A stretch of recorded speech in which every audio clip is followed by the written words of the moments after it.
Eu saúdo a amada igreja com a santa e gloriosa paz do Senhor.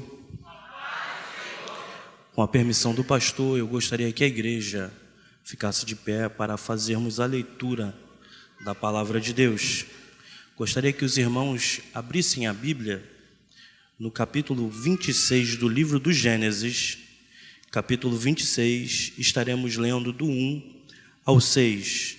Capítulo 26, estaremos lendo do 1 ao 6.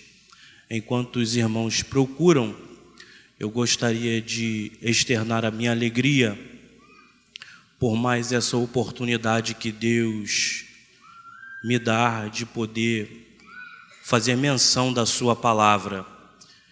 Eu também gostaria de agradecer a Deus e ao meu pastor presidente, pastor Daniel Malafaia, por ter me dado essa linda oportunidade.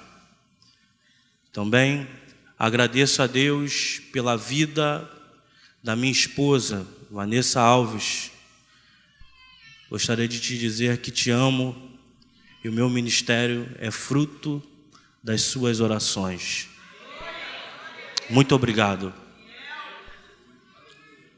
Agradeço aos meus amigos intercessores, os que vieram me prestigiar, meus familiares, que Deus em Cristo venha recompensá-los. Sem mais demora, leiamos. Houve uma fome na terra, além da primeira ocorrida nos dias de Abraão. Por isso, foi Isaque a Abimeleque, rei dos filisteus, em Gerar. Apareceu-lhe o Senhor e disse: não desças ao Egito, habita na terra que eu te disser. Mora nesta terra e serei contigo, e te abençoarei, pois a ti e à tua descendência darei estas terras. E confirmarei o juramento que fiz a Abraão, teu pai. Multiplicarei a tua descendência como as estrelas do céu, e lhe darei todas essas terras, e por meio dela serão benditas todas as nações da terra, porque Abraão obedeceu a minha voz e guardou o meu mandamento, os meus preceitos e os meus estatutos e as minhas leis. Assim habitou Isaque em Gerar. Podeis assentar. Muito obrigado. O texto que ora lemos, ele relata a história, um pedaço da história de Isaque, filho de Abraão. E o texto inicia dizendo que Isaque está diante de uma crise, está acontecendo uma adversidade na terra, e está instaurada na terra fome. Uma fome agora assola toda a terra. E o texto continua dizendo que, mediante a essa adversidade, Isaque resolve ir até Abimeleque. E o texto me chama muita atenção que Deus, ele tem o cuidado de inspirar o escritor para nos informar que a fome que Isaque agora está enfrentando, que a crise que está acontecendo agora na terra, era a mesma, era igual a que Abraão havia passado anos atrás. Deus, ele faz com que o escritor nos informe que essa crise não é inédita. Ela já havia acontecido anos atrás, que o pai de Isaque havia enfrentado uma crise idêntica a essa. E eu começo já a aprender com o texto que crises, que adversidades, ela não é seletiva, ela não escolhe a pessoa para chegar. Ela pode chegar na minha casa, pode chegar na sua casa. Ela não é seletiva. O texto mostra que Isaac sofre a mesma crise que o seu pai. E eu te convido a pensar, puxar na tua memória agora, e rapidamente você vai lembrar de pessoas que passaram por crise.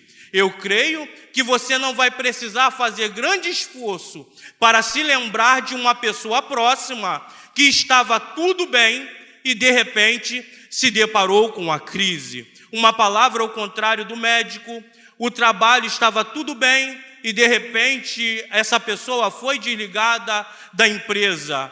Isso não é algo incomum na nossa vida.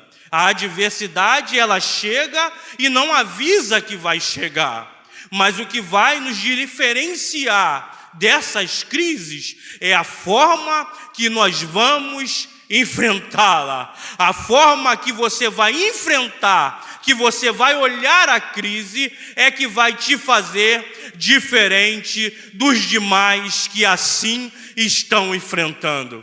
E o texto, ele informa que no momento da crise, o Senhor Deus se apresenta a Isaac. No momento da crise, Deus se revela a Isaac.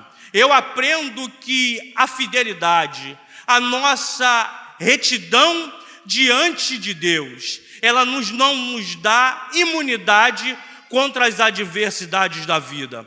Como eu disse, a crise, a adversidade, ela não é seletiva. E quando nos deparamos com essa adversidade, com as crises da vida, a primeira coisa que nos vem à mente é perguntar para Deus o que fizemos de errado, o que aconteceu no meio do caminho para que agora nos deparemos com tal situação.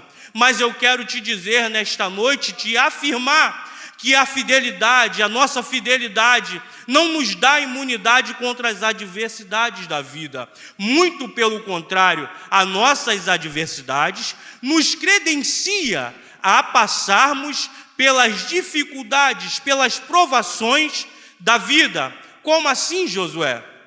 A Bíblia tem vários relatos, mas eu vou destacar dois apenas. A Bíblia fala que Daniel propõe em seu coração em não se sentar à mesa, não se contaminar com os manjares do rei.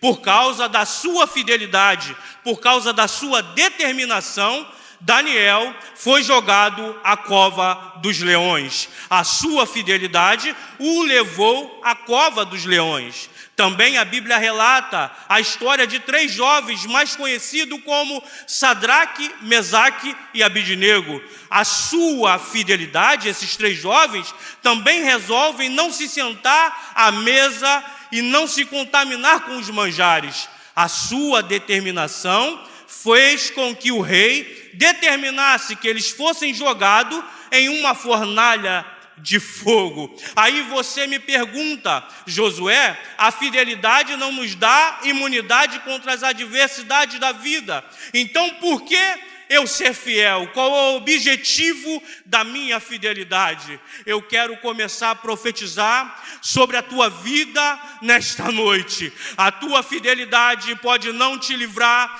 das adversidades da vida, mas é essa mesma fidelidade que vai fazer com que Deus se revele na sua vida no meio da provação, no meio da tua fidelidade. Os textos bíblicos afirmam que por causa dessa fidelidade, Daniel foi jogado na cova dos leões, mas por causa dessa fidelidade, os leões não tocaram em Daniel. Os 3 jovens foram jogados em uma fornalha de fogo, e o 4º homem da fornalha não deixou que nada acontecesse com aqueles jovens. E eu quero profetizar sobre a tua vida. A tua fidelidade vai fazer com que você viva viva milagres inexplicáveis na presença do eterno Deus. A tua fidelidade vai fazer que você viva milagres que entrem para a história, porque Deus vai honrar a tua fidelidade. Vale a pena ser fiel a Deus. Vale a pena ser fiel. Oh, aleluia.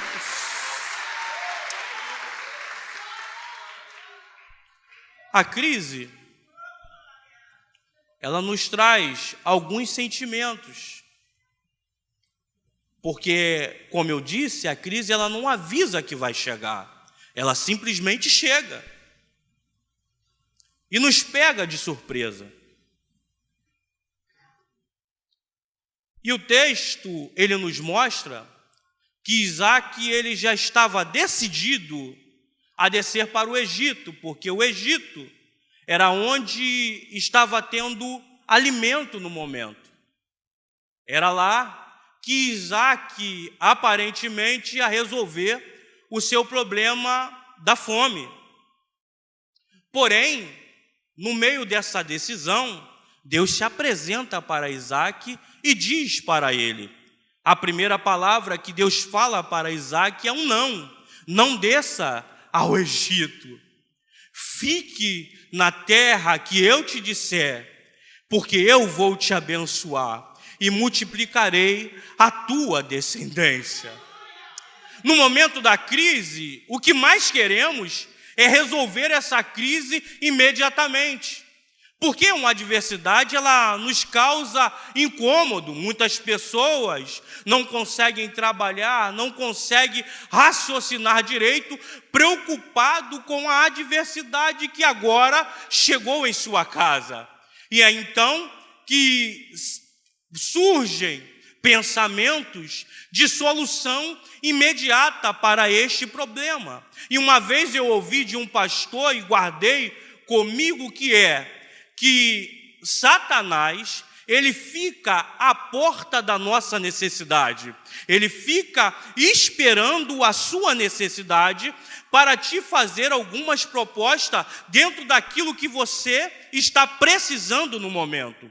Vamos ver isso com Jesus. O texto bíblico nos informa que Jesus, batizado nas águas, é cheio do Espírito Santo, é conduzido por esse mesmo Espírito ao deserto. Jesus jejuma 40 dias e 40 noites. Ao final do seu jejum, Satanás se apresenta a ele. E a primeira proposta que Satanás faz para Jesus é: se tu és filho de Deus, transforme essa pedra em pão. Se formos observar com os nossos olhos carnais, a melhor opção era Jesus transformar a pedra em pão, porque Jesus estava resolvendo algumas situações, aparentemente. Jesus estava provando para Satanás que ele realmente era o Filho de Deus e tinha poder para transformar a pedra em pão.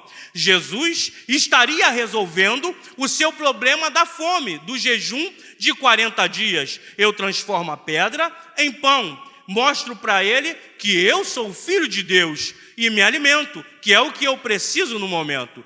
Porém, a proposta de Satanás é para Jesus trocar pedra, algo duradouro, por pão, algo passageiro. Parece que era a solução correta, porém, era uma solução imediata e passageira.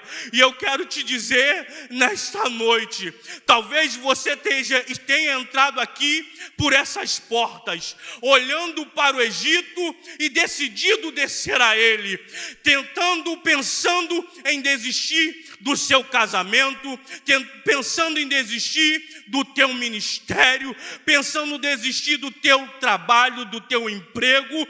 Mas eu quero te dizer nesta noite, o Egito pode parecer que tem solução para a sua vida, mas a solução do Egito é passageiro.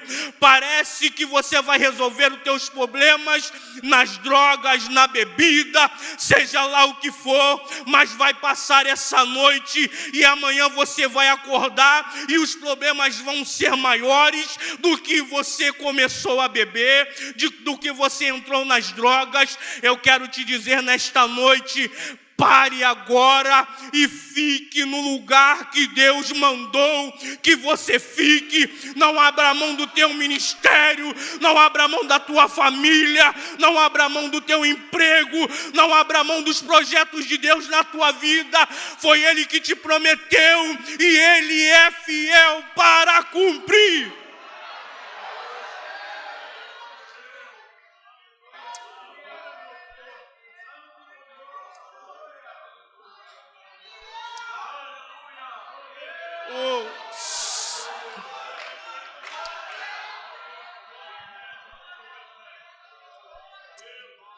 Mas pregador, você está falando isso porque você não sabe o que eu estou passando dentro de casa. Não saia do lugar que Deus te colocou. O teu casamento é um projeto de Deus.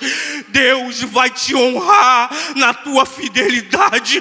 O teu ato de permanecer, de obedecer à voz de Deus, vai gerar milagres na sua vida.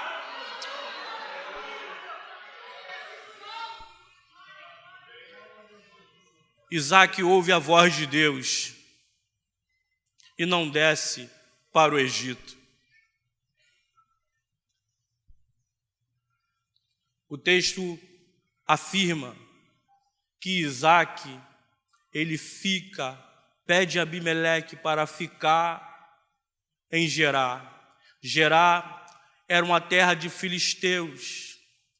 Gerar, no original hebraico, significa lugar de pernoite. E eu quero fazer mais uma aplicação, mais uma palavra profética para a sua vida. Esse momento de adversidade é só uma pernoite. A Bíblia diz que o choro pode durar uma noite, mas a alegria vem um amanhecer. Eu quero te dizer que existe sorriso. Você vai voltar a sorrir, você vai voltar a se alegrar, você vai voltar a cantar o hino da vitória. Espere só mais um pouquinho, porque é só uma pernoite.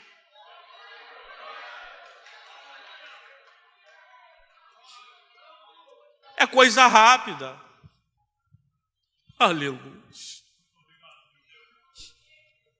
Abimeleque é um título. Abimeleque está para os filisteus, assim como o Faraó para o Egito. Isaac chega até este homem e pede para ficar, e ele libera que Isaac fique.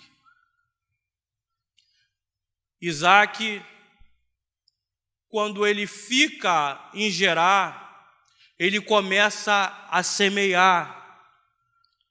Se a terra estava passando por momentos de fome, é porque não havia chuva. Se não tem chuva, não tem como eu semear, não tem como brotar. Mas o interessante é que mesmo com essa adversidade, Isaac semeia. E quando eu chego nessa parte do texto, Deus me levou lá para o livro do Gênesis, capítulo 2, versículo 5, que diz que a terra não havia erva e nem planta, mas subia um vapor e regava toda a face da terra. Deus, Ele nos dá diversos ensinamentos, diversas lições, e aqui eu encontro mais uma delas. Deus está me mostrando que eu não preciso ver para regar. Aleluia! Deus está dizendo que eu não preciso ver a alegria para profetizar que eu vou ser alegre. Eu não preciso ver a porta de emprego para dizer que Deus é o Deus que abre portas onde não tem portas. Eu não preciso ver o meu filho aqui dentro para afirmar que ele vai ser uma bênção. E eu vim aqui para te convidar a semear, mesmo que a terra esteja adversa, mesmo que pareça que não vai acontecer. Eu quero te convidar a abrir a boca agora e adorar a Ele, que é o único digno de toda a honra e de toda a glória e de todo louvor. Regue teu casamento com glória, regue a tua vida profissional com glória, regue.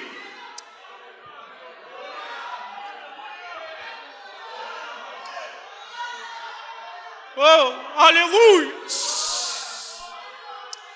Aleluia! Aleluia! Aleluia!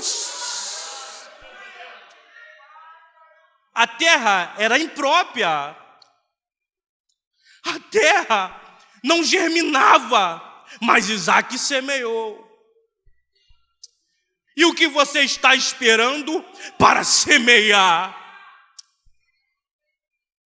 O que você está esperando para dobrar os seus joelhos e falar com o Eterno? Meu Deus, está difícil, mas tu tens resposta. Só da tua boca sai palavra de vida eterna.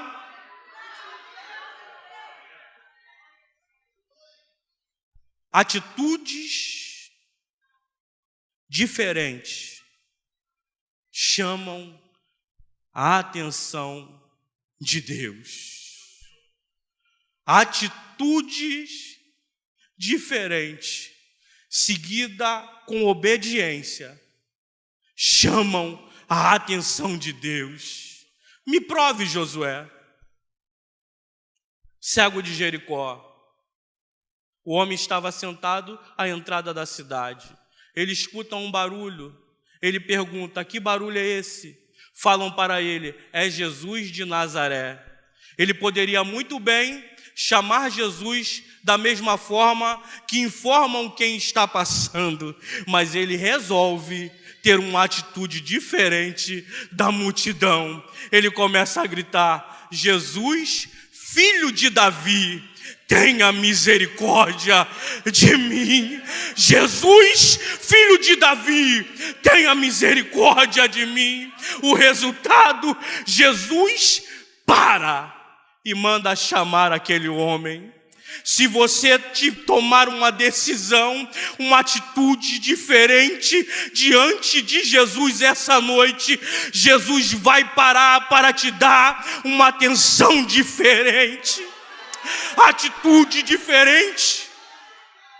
A mulher do fluxo de sangue, o texto informa que ela rompe a multidão e toca na orla do vestido do mestre. Jesus para e diz: alguém me tocou. Os discípulos respondem: Jesus, a multidão te aperta. Mas ele diz: alguém me tocou de forma diferente, porque de mim saiu virtude. Esse mesmo Jesus está aqui nesta noite e eu te convido a chamar a atenção dele, a tocá-lo de forma diferente. Isto vai gerar o teu milagre.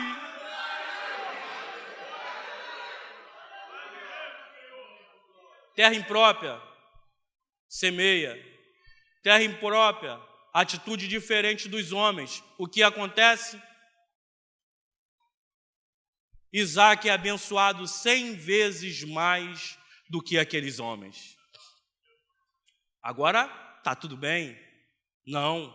O texto diz que por inveja, aqueles homens vão até Isaac e expulsam Isaac daquele lugar. Isaac não desiste.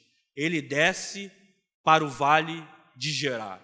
Chegando no vale de Gerar, o texto nos afirma que Isaac cava um poço. Isaac tinha promessa. O Senhor Deus se apresenta para Isaac e diz para Isaac, afirma para Isaac, eu sou contigo e te abençoarei por onde você passar. Isaac tem a promessa, a afirmativa de Deus. Porém, Isaac cava poços. Sabe o que eu aprendo? Eu posso ter a promessa, Gabriel, porém, eu tenho que agir. Deus não vai agir aquilo que eu posso fazer. Deus que fez a promessa. Aí Deus me fez a promessa. Nós vamos sentar de frente do Facebook e ficar no Facebook, no WhatsApp. Não, Deus prometeu, vai abrir a porta. O dono da empresa vai mandar alguém aqui, bater no meu portão e falar que tem uma porta aberta. Não, eu preciso gerar o meu milagre. Eu preciso provocar o meu milagre. Eu preciso cavar poços. O que é cavar poços? É eu vir para uma quinta da Vitória, clamar a Deus, pedindo que Ele abra a porta. É eu levantar cedo e ir para o centro da cidade, entregar currículos, pedindo para que me contrate para trabalhar. É Deus prometer que eu vou ser um grande pregador e eu me prontificar a estudar. É eu fazer cursos teológicos, comprar livros, cavar poços. Oh, aleluia. E eu quero te convidar nessa noite a cavar poços, a provocar o seu milagre. Isaac cava, brota água. Os homens, inveja, vai lá e tampa, entulham o poço de Isaac. Poço significa sonhos, projetos. Aleluia. E não é assim que acontece? Você está no auge do seu sonho, do seu projeto, vem um e entulham o seu poço. Oh, aleluia. Eu quero ser um sargento do exército. Você? Que é isso, rapaz? Você não tem capacidade para isso, entulhando o teu poço, entulhando os teus sonhos. José tem sonhos de Deus. Quando ele conta o sonho, o que os irmãos falam? Você governar sobre a gente? Rapaz, está por fora. Aleluia. Davi, quando ele se apresenta, fica sabendo que Golias está afrontando o povo de Israel aproximadamente 40 dias. Davi vai se prontificar a guerrear. O que seu irmão mais velho diz? Larga de ser presunçoso, rapaz. Você se apresentar para guerrear contra Golias, larga de ser presunçoso, entulhando o poço de Davi. Mas o que me chama a atenção é a obediência e a persistência desses homens. Davi, o que ele faz mediante a afronta do seu irmão? O texto bíblico diz que Davi, desviando-se dele, vai ao encontro do Golias, porque Davi sabia que ele derrubando aquele Golias, Deus mudaria a história da vida dele. Ei, rapaz, não pare para discutir, para se justificar diante das afrontas, desvia-se dela. Deus tem coisas muito maiores para a sua vida.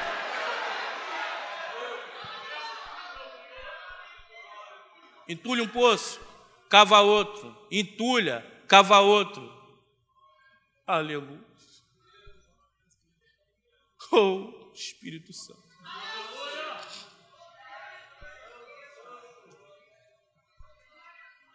Porque o problema é que o Espírito Santo está sobre a sua vida. E por onde você passar, você vai ser abençoado. Onde você estiver, Deus vai fazer a diferença através da sua vida. E isso incomoda algumas pessoas que estão ao nosso redor. Mas vai valer a pena você continuar cavando o seu poço. Eu, filho de pastor, criado na igreja, promessa que Deus abriria grandes portas em minha vida. Conheci a Vanessa desempregado, começamos a namorar desempregado, Passa 1 ano, 2 anos, 3 anos, 4 anos, 5 anos, 6 anos. E eu buscando a Deus, cavando poços, jejum, oração.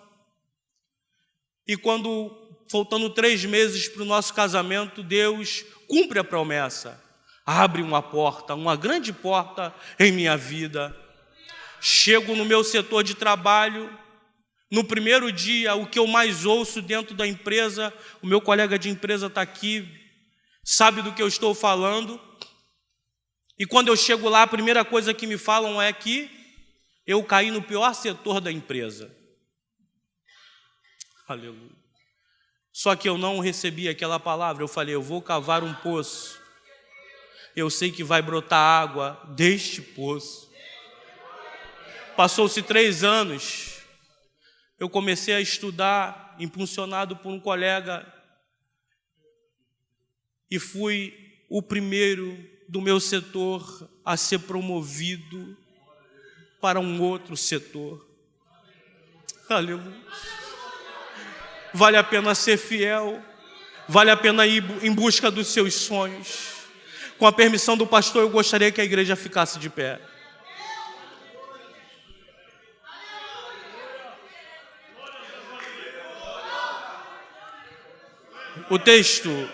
Esse texto, ele continua dizendo que Isaac continua cavando poços e os homens entulhando. Chega uma hora que Isaac, ele vai subir ao monte de Berseba. E quando Isaac chega neste lugar, o Senhor se apresenta para ele novamente e reafirma todas as promessas que havia feito há tempos atrás. Eu quero terminar essa mensagem com uma palavra profética sobre a sua vida. Quando nós estamos no centro da vontade de Deus, quando nós estamos buscando um objetivo, vai aparecer pessoas para entulhar os nossos poços. Vai aparecer pessoas, assim como apareceu Penina